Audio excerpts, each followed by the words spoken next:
হাসান হানাদারকে গুলি করে হত্যা করে।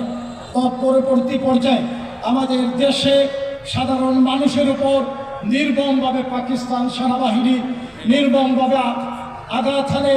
মানুষ সরল বিশ্বাসে মসজিদে আশ্রয় নিয়েছিল, মানুষ সরল বিশ্বাসে কবরস্থানে আশ্রয় নিয়েছিল।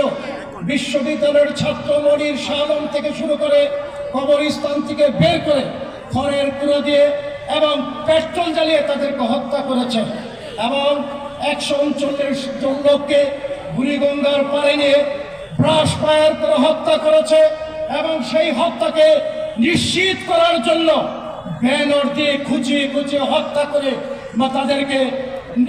তাকে হত্যা করেছে। এইরকম নির্মম একটি ইতিহাস তাদের বিশ্ববিদ্যালয়ে, ঢাকা বিশ্ববিদ্যালয়ের যেন বলেন, সেইখানেও এই বিশ্ববিদ্যালয়ের 2 জন ছাত্রের নাম সেখানে লিপিবদ্ধ হয় নাই।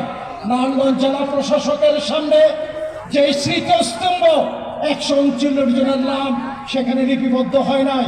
আজকের মানুষের প্রত্যাশা 1971-এ এই মহান মুক্তিযোদ্ধারা, এই জাহাঙ্গীর সহ বাংলাদেশের মুক্তিযোদ্ধারা